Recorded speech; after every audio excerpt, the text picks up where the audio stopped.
Nobody knew what Michael Jackson whispered for 4 minutes. The answer just shocked the world. Michael Jackson was in the middle of the biggest concert of his life when he stopped. Not paused, stopped. 18,000 people sold out. Every light in the arena pointed at him, and he knelt down on the stage floor, next to a little girl in a wheelchair connected to an oxygen tank. He took her hand, and for 4 minutes, he whispered. Nobody heard it. Not the cameras, not the crew. Not the 18,000 people holding their breath in the dark. For 30 years, those 4 minutes were a mystery. Until now, August 1996. Munich, Germany, the History World Tour. Michael Jackson was performing for the largest audiences of his career. Night after night, city after city. Stadiums filled to capacity. He had just come through one of the most brutal periods of his life. The tabloids had torn him apart for years. His name had been dragged through headlines that had nothing to do with music. Lawsuits, allegations, public humiliation on a scale most people couldn't imagine. And yet he showed up. Every night, on every stage, in every city. People who worked the tour said the same thing years later. Behind the curtain, before every show, he was quiet. Still, he would stand in the wings for several minutes alone. Not nervous, not distracted, just present. One crew member described it once in an interview. He said Michael would look out at the crowd before going on. Not at the cameras, not at the VIP section. At the back rows, the cheap seats, the people who had saved for months to be there. That was who he was performing for. But that night in Munich was different. That wasn't even the shocking part. The real story had started 6 weeks earlier, and nobody knew the truth. Let me tell you. June 1996, a children's hospital in Munich, a 7-year-old girl named Ava Brenner had been there for 4 months. Leukemia stage 3. The doctors were honest with her parents. The treatment was working, slowly. But the road was long. Ava had 2 things on her hospital wall. A drawing she made herself, a house with a red roof, a yellow sun, and a stick figure family. And a poster of Michael Jackson every morning. The nurses noticed the same thing. Ava would wake up, look at the poster, and smile. Not a sick child smile. A real one. Her mother, Clara, watched this every day. She was a single mother, a school teacher. She had spent everything on the treatment, every saved euro, every borrowed cent, but Ava kept asking one thing. She wanted to go to the concert. Clara looked into it.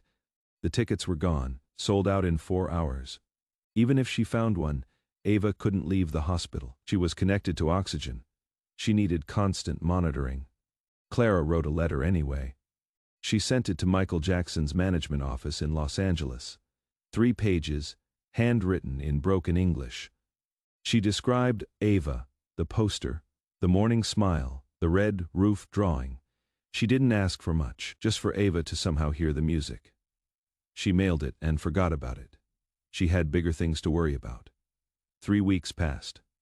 Then a woman appeared at the hospital, sharp suit, quiet voice. She asked to speak with Clara privately. She worked for Michael Jackson's team. The letter had reached him personally. He had read it himself, and he had one question. Just one. Could Ava travel? Even briefly, even with the oxygen tank. The doctors said yes. 1 hour, no more. What happened next? Clara would spend the rest of her life trying to find words for. She had expected a backstage pass, maybe a signed photograph. A kind gesture from a distant celebrity passed through layers of assistance and security. That was not what happened. Michael Jackson's team arranged everything. A private medical transport, a nurse cleared for the evening, a specific entrance to the stadium that bypassed the crowds entirely, a roped section at the front right of the stage, close enough to feel the bass from the speakers. No press was notified. No photographer was assigned. No one from his publicity team was present. It was arranged as if it had never happened at all. The 27th of August, 1996, Munich Olympic Stadium. 18,000 people packed inside. Michael Jackson took the stage at 9 p.m. The crowd erupted. But backstage, quietly, with no announcement, no cameras, no press, a wheelchair was being pushed through a side entrance. A little girl in a yellow outfit, an oxygen tank beside her. her mother holding her hand. They were placed at the front of the stage, right side. A small roped-off section, just them, 2 security guards, and a nurse from the hospital. Ava looked up at the stage. Her eyes went wide. The concert was 40 minutes in. Michael Jackson was moving like electricity across the stage. And then he stopped, right in the middle of a song. The band kept playing for 3 seconds before they realized. Then silence. 18,000 people looked around, confused. The crew froze. The cameras kept rolling. Michael Jackson walked slowly to the right side of the stage. He knelt down at the edge, face to face with Ava. He took her small hand in his white-gloved hand, and he leaned in close. For 4 minutes, he whispered. Nobody heard a word. Ava didn't move, didn't cry, didn't look away. She just listened. 18,000 people stood completely still. No screaming, no phones, just silence and a single spotlight. Then Michael Jackson stood up. He looked at the crowd for a long moment. He pressed his hand to his heart, and the concert continued. Ava was taken back to the hospital that night. The nurse reported she slept better than she had in months. Clara sat in the car and shook. She had no idea what Michael Jackson had said to her daughter. And Ava wouldn't tell her. Not that night. Not the next week. Not for years. Every time Clara asked, Ava gave the same answer. She shook her head and smiled. Here is where it gets even more incredible. 2 days after the concert, a package arrived at the hospital. No return address, Los Angeles postmark, inside, a signed jacket, a handwritten note, and an envelope. The note said nothing except, "For Ava, keep fighting." The envelope contained a bank transfer confirmation, $180,000, directed to a trust fund in Ava's name, for treatment, for recovery, for whatever came after. The hospital administrator called the number on the document. A lawyer answered. The donor wished to remain anonymous. All legal, all clean. Clara sat in the hallway and couldn't stand up for 20 minutes. Ava recovered. Not quickly, not easily. 3 more years of treatment, 2 relapses. 1 surgery that lasted 9 hours, but she recovered. By 1999, she was back in school. By 2001, she was playing football in the street outside her apartment. By 2005, she was studying at university, biology. She wanted to be a doctor. The yellow sun drawing stayed on her wall. The Michael Jackson poster came down eventually, but the signed jacket stayed in a frame. Above her desk, she never told anyone what he had whispered. Not her mother, not her friends, not her professors. It was hers, just hers. The 25th of June, 2009, Ava was 20 years old, sitting in a university library in Munich. Her phone lit up with news alerts. She read the headline once. Then again, she closed her laptop, walked outside. Saturday on a bench in the sun for a long time. That night, she went home to her mother's apartment. She took the framed jacket off the wall, Saturday with it in her lap, and for the first time since 1996, she cried about that night. She thought about the stage, the spotlight, the white glove around her small hand.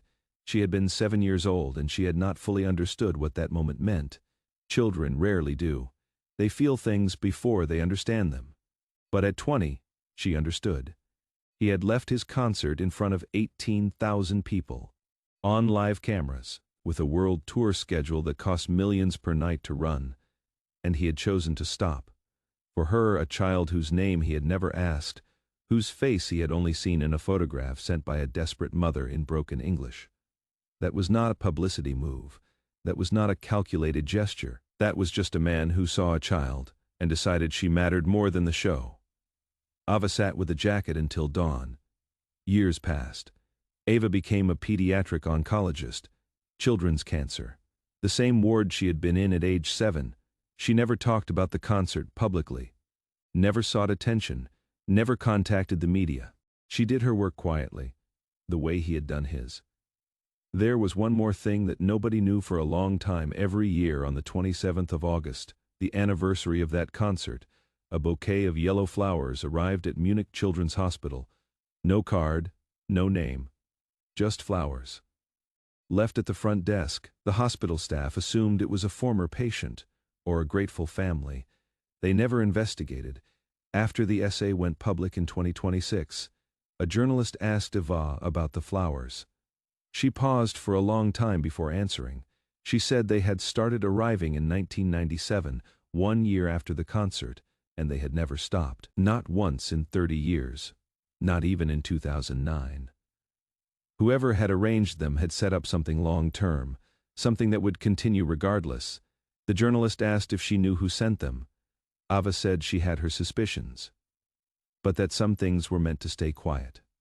She developed a particular habit that her colleagues noticed over the years. When a child was having a difficult night, scared, sleepless, overwhelmed, Ava would pull up a chair next to the bed. She wouldn't check a chart, wouldn't adjust medication, wouldn't run another test. She would just sit, sometimes for 20 minutes, sometimes for an hour, just present. Just there. Her colleagues asked her once where she learned that. She smiled and said nothing. But in 2023, a journalist writing a book about Michael Jackson's private philanthropy tracked her down. It took 2 years to find her, and another 6 months to convince her to speak.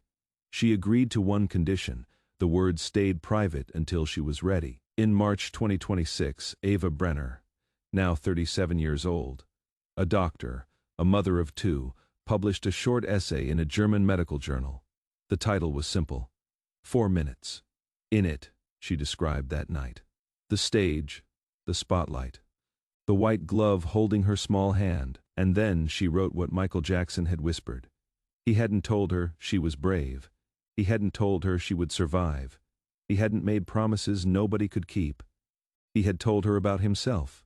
He had told her that he had spent his entire childhood in hospitals, not as a patient, as a visitor, that he had sat beside sick children his whole life and felt completely powerless, that the only thing he ever found that helped, the only thing, was presence. Just being there. Just staying, not leaving. He told her that she didn't have to be strong. She didn't have to perform. She didn't have to smile for anyone. He told her that he saw her, not the sick child, not the poster on the wall, her, and then he said 4 words: "You are not alone." The essay was shared 4 million times in 48 hours. Doctors, nurses, cancer survivors, parents, all of them writing the same thing in different languages. Those 4 words. Journalists pulled the original concert footage. There it was, 4 minutes and 11 seconds of complete silence in a stadium of 18,000 people. A man in a sequined jacket kneeling on a stage, a small girl in a wheelchair. Their hands intertwined. No cameras had caught the words, but the image alone had circulated for years without context, without a name, without a story.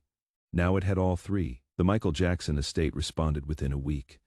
They confirmed the visit had been arranged privately with no press, no documentation, no intention of it ever becoming public. Further investigation revealed similar visits. 41 documented cases across the history tour alone. Different hospitals, different cities, different children, all anonymous, all quiet. All arranged through the same lawyer who had kept the files sealed for 30 years. He had one instruction. The lawyer said in a single statement released to the press, "Don't make it about me, make it about them." Today, Ava Brenner runs a program at Munich Children's Hospital called Present. It trains medical staff in the practice of sustained, undistracted presence with seriously ill children. No phones, no charts, no multitasking, just being there, just staying. The program has been adopted by 23 hospitals across Europe. On the wall of every participating ward, there is a single framed photograph, a stage, a spotlight, a man kneeling, a child in a wheelchair, their hands together, no caption, no name. Just the image, because Ava says the story tells itself. 30 years ago, a man stopped everything. 18,000 people, a sold-out stadium, a world tour for 4 minutes, for one child. He didn't do it for the cameras. There were no cameras close enough. He didn't do it for the headlines. There were none for 30 years. He did it because a little girl was sitting in the front row connected to an oxygen tank, and he wanted her to know she was not alone. 4 words. 4 minutes. 30 years. That is who he was. If this story moved you, please share it with someone who needs to hear it today. Subscribe for more stories that history forgot to tell, and leave one comment below. Have you ever had a moment where someone's presence alone changed everything? Tell us.